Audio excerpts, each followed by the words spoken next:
الحمد لله ثم الصلاة والسلام على رسول الله وبعد السلام عليكم ورحمة الله وبركاته. بعد السلام ولا ليال waxaan doonayaa maanta inaan wax ka idhaahdo su'aal ama arin ay dalabatul cilmigu marka cilmiga bilaabayaan aad uga doodaan dadka qaarna ay dadkay wax ku bidayaan cilmigu ku dhaamaan ay aad u weydiiyaan dadka qaarna ujeedooyin gaar ah wataana ay ka faa'iideystaan say doonaan uga faa'iideystaani waana su'aasha oranaysa maxay ku kala duwan yihiin salafi ikhwaani islaahi i'tisaami tabliiqi sunni yada magacyada kale intan waxaan soo qaadanayaa waa inta ugu mashhuursan inaga Soomaalida marka halkeena la eego kow waxaan oran lahaa horta walaalayaal magacu xaqiiqo waxba kama turjumo adduunkana ma jiro nin ha wanaagsanaado ama xumaado magac xun la baxaya nin walbaaba magac wanaagsan iyo astaan wanaagsan buu sheeganaya بلدينتين وحينو تلمانت فرعون قالها أنا ربكم الأعلى يوم علمت لكم من إله غيري أيابا أسماء يو حددك وشيغان شري إنو نيوان أكسن يوم مصلحو حاجاتيني عدي كسور جيدة النبي موسى النبي هارون حيدنا أنبياء إلهينا وحكوت المامي تضحن نيجين مفسدين ولهذا واقع قرآن كوينات المامي وقال فرعون ذروني يقتل موسى وليدعو ربه إني أخاف أن يبدل دينكم أو أن يظهر في الأرض الفساد فرعون بحلي إداية أندل نبي موسى وشددوا الدلية أنا وحيتهاي وحنكبق يقول إنه الدين تينا بدلو أرلادنا وفسهاديو نبي الله موسى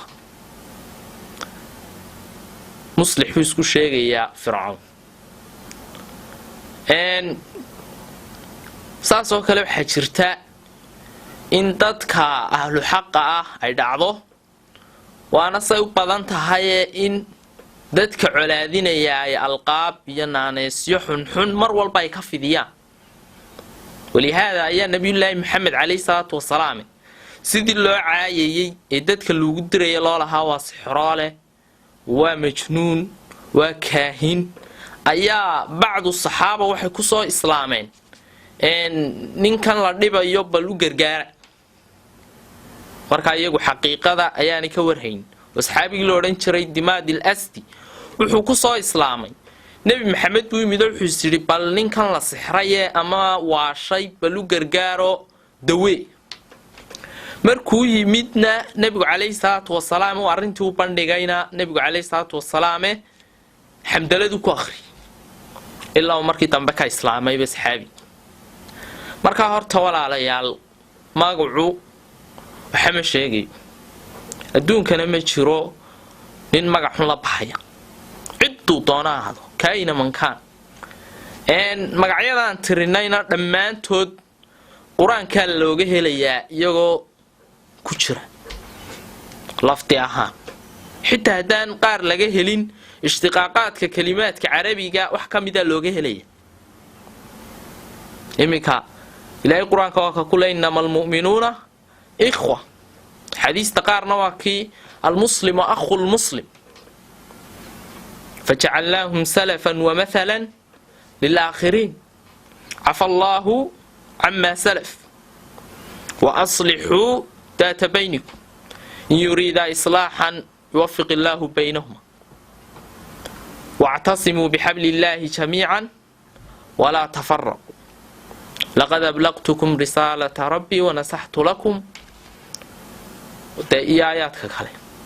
سنة الله التي قد marka walaalayaal horta adduunka nin magac xun isku bixinaya ma jirto qofkuna xaq kuma garan karo ninkaasaa magac wanaagsan wata, ninkaasina magac xun buu wata. midda kale magacyadu waa aalad oo qofku siduu kolba u adeegsaday ku xidhanta. diintayna waxaynu garanaynaa magacyo ilaahay subxaanahu wa tacaala uu ammaanay qur-aankeennana ku jira, qur-aanka ilaahay subxaanahu wa tacaala inoo soo dejiyeyna ku jira, oo ilaahay uu tilmaamay dadkii magacyadaa lahaa inuu raalli ka yahay ilaahay markii si xun loo adeegsaday. nebigu calayhi salaatu wasalaam ee u inkara aad iyo aadna wuu diiday. labada magac ee al-ansaar waalmuhaajiriin qur-aankay ku jiraan. وكا إلهي قرآن كله والسابقون الأولون من المهاجرين والأنصار والذين اتبعوهم بإحسان رضي الله عنهم ورضوا عنه وعد لهم جنات تجري من تحتها الأنهار خالدين فيها ذلك الفوز العظيم. مهاجرين يا أنصار يددك ونا كراعي إلهي ليه إلهي برالك النقطة ما أنت قيامنا جنة أي كواريان بلو دياري. waxaa dhacday qaswatul muraysic, laba saxaabi ayaa isyar qabsaday. markay isqabsadeen buu mid yidhi yaalal ansaar, kii kalena waa yaalal muhaajiriin. labada magac ee layskugu qayshaday waa laba magac oo qur-aanka ku soo arooray. ilaahayna wuu ammaanay, dadkii lahaana raalli ilaahay inuu ka yahay uu tilmaamay. nebigu markii loo sheegay ee uu maqlay arrintaa wuxuu yidhi بدعوى الجاهلية وأنا بين أظهركم. ورما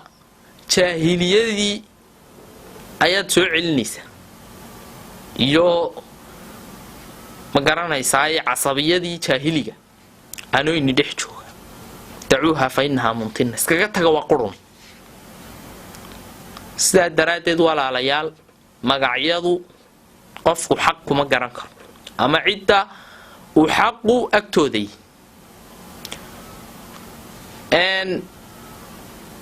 mid iyadu way jirtaayo asmaa ayaa jira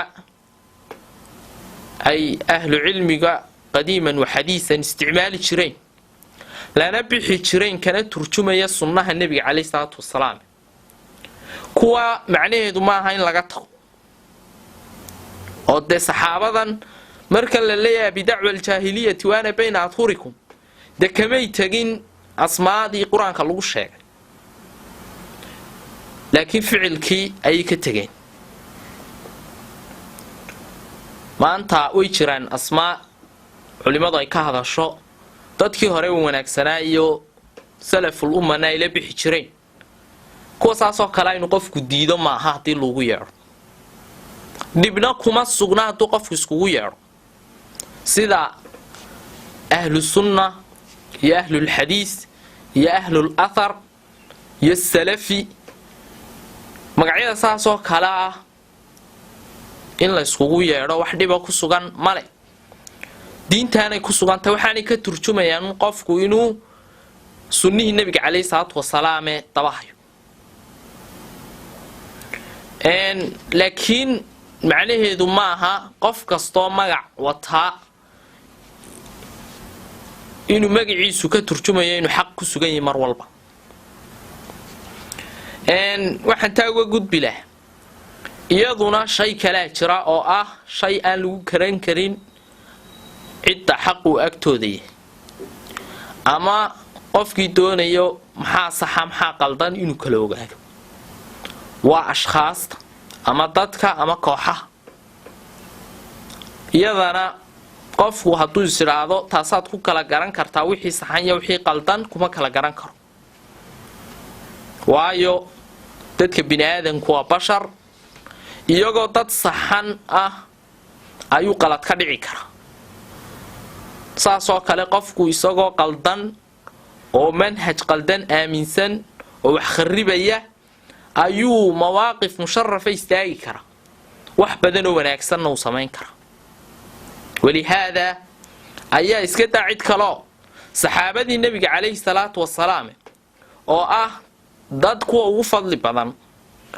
laa shakana inuu manhajkoodu iyo dadka kuwii ugu saxsanaa yihiin inagana laynayidhi ku dayda, ay akhdaa ka dhici jireen, bale akhdaa aan yaryarayn oo saxaabada kale ay saxayeen. nebigu intuu noolaana dee nebigu sixay tusaale ahaan waa tii markii qaswatu xunayn ay saxaabadu baxayeen qaar ka midii ay nebi maxamed calayhi salaatu wasalaam ay ku yidhaahdeen ijcal lanaa daatu anwaadin kamaa lahum daatu anwaad rasuulka yidhaahdeen waxaad noo samaysaa geed annaguna aanu kasii barakaysanno say gaaladuba uga sii barakaystaan nebigu waa kii lahaa waaladii nafsii biyadi laqad qultum kamaa qaalat banuu israa'iila limuusaa ijcal lanaa ilaahan kamaa lahum aaliha ilaaha gacantiisa ay naftaydu ku jirtaan ku dhaartee sidii reer banu israa'iil nebiyullaahi muuse ay ku yidhaahdeen ilaah noo samee say iyagu ilaahu leeyihiin ayay u dhigantaa kelmadda adleedii dee dadku qaladkaasi ka dhacaya wuxuu ahaa weliba xadiiska dee waxay ahaayeen xudasaa'u cahdin fil islaam dad diinta markaa ku cusub saxaabadii uu qaladkaasi ka dhacay bale saasoo kale saxaabigii la odhan jiray xaadib ibnu abi baltaca nin saxaabiyu ah oo qiimo badan oo ahlu badara oo nebigu tilmaamayay dadka ahlu badar inuu ilaahay subxaanahu watacaala dad uu dembi dhaafay yihiin waa kii fatxu maka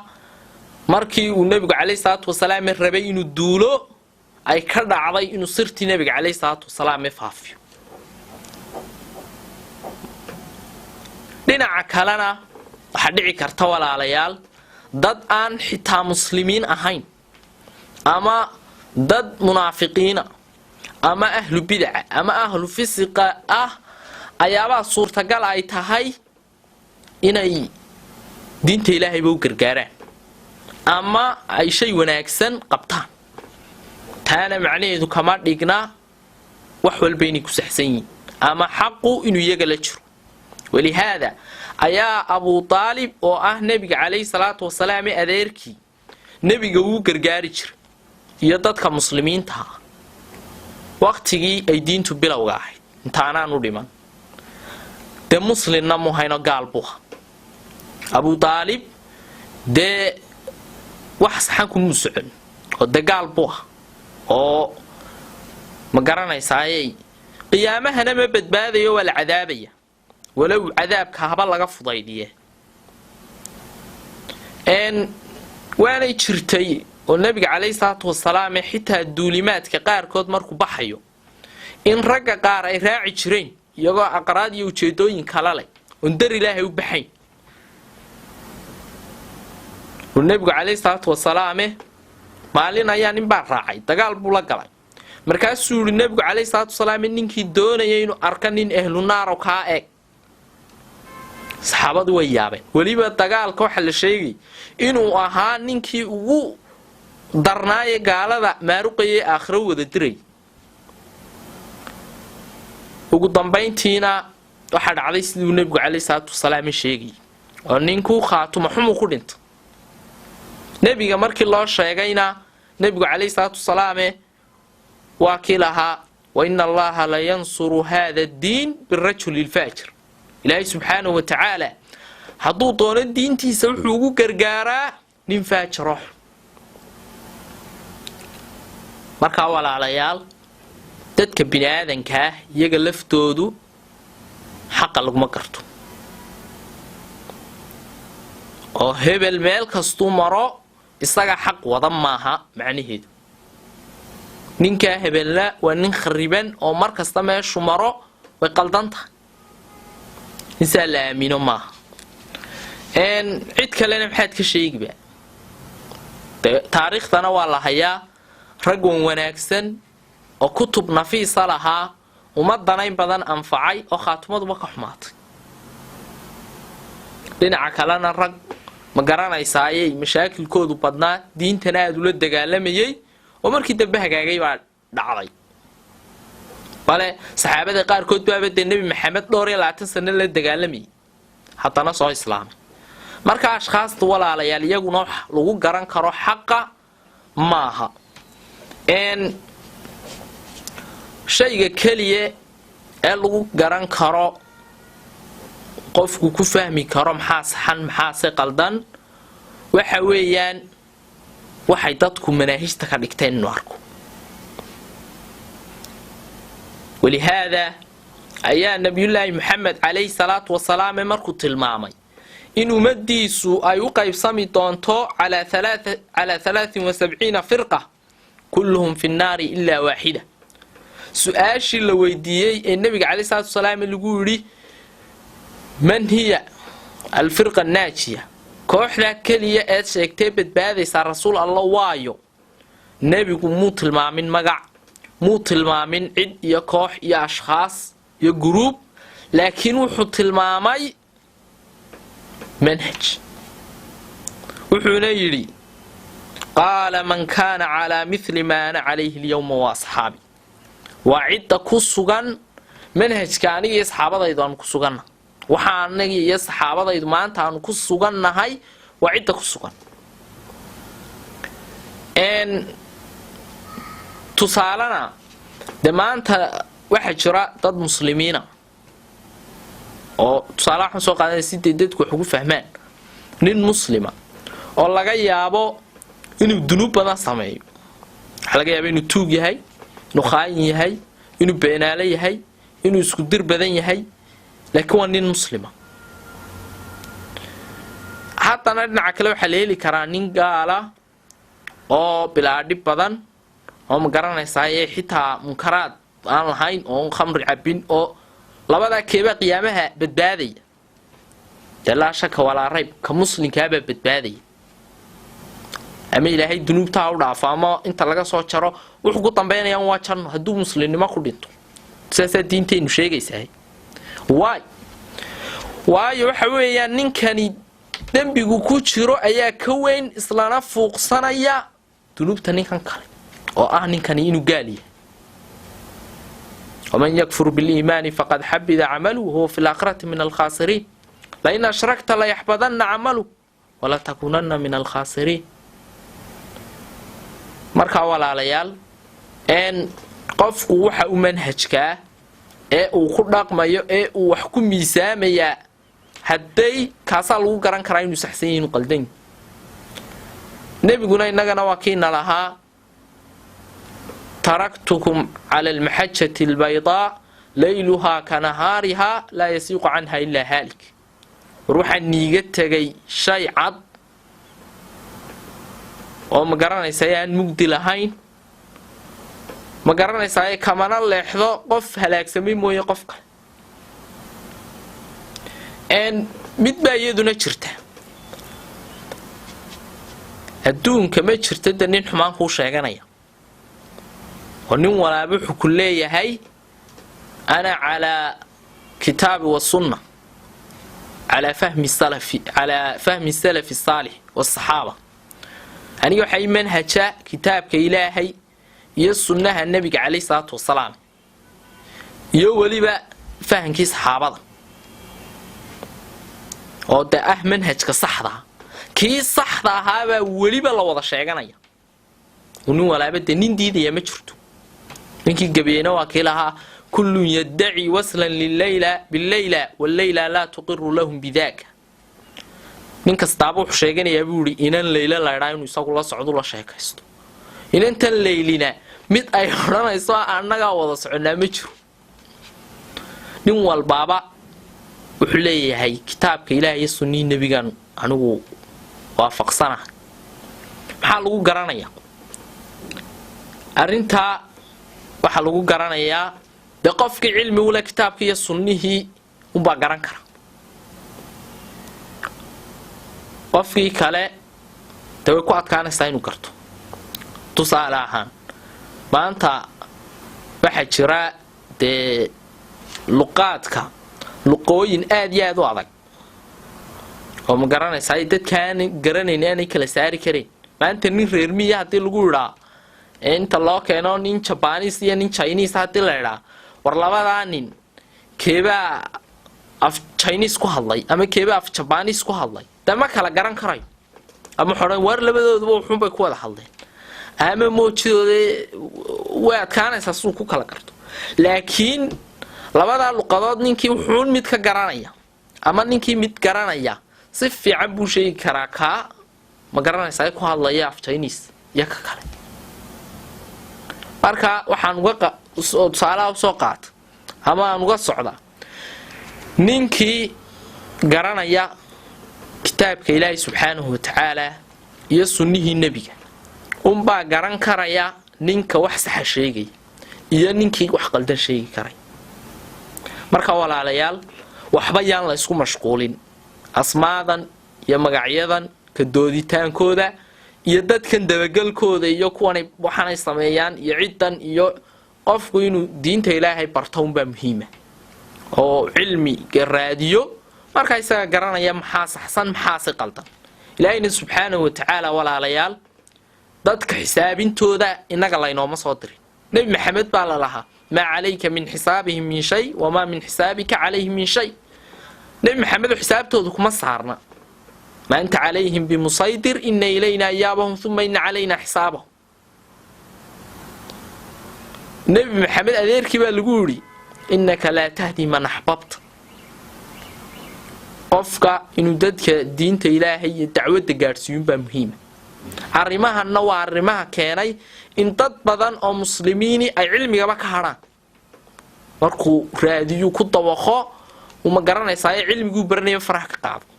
qaarna ay dacwaddii ay wadeen iyo gargaaridii diinta ilaahay ay farax ka qaadaan. marka mawduuca walaalayaal waxaan kaga bixi lahaa in ma garanaysaayay aynu fahan saxa ka qaadano oo qofku diinta un barto ma garanaysaayay cilmigaana ku dadaalo. ilaahayna subxaanahu watacaala uu weydiisto hidaayada inuu waafajiyo. nabiyullaahi maxamed ayaa salaatuleysha wuxuu ku ducaysan jiray allaahuma hdinii lima khtulifa fiihi min alxaq innaka tahdi man tashaau ilaa siraatin mustaqiim. ilaahayow waxyaabaha dadku isku khilaafsan yihiin kiisa xaqaa igu hadee. nebi maxameda ku ducaysani. ilaahayna waa kale waladiina jaahaduu fiina lanahdiyannahum subulana. qofku hadduu dadaalo dar ilaahayna ay ka tahay ilaahayba subxaanahu watacaala wadada saxda ah ku hagay. nabiyullaahi muusa calayhi salaam markuu fircoon ka baxsanayay ee uu madyan u socday wadada muu garanay ilaahay buu baryay wuuna dadaalay intii karaankiisa ilaahay baa wadadii waafajiyay. ولما توجه تلقاء مدين قال عسى ربي أن يهديني سواء السبيل. ولا ريال وحلينوغ باين الله سبحانه إخلاصنا الله نمانو علمي جنا كنت دان. الموضوع أنا انت صار كربي حلها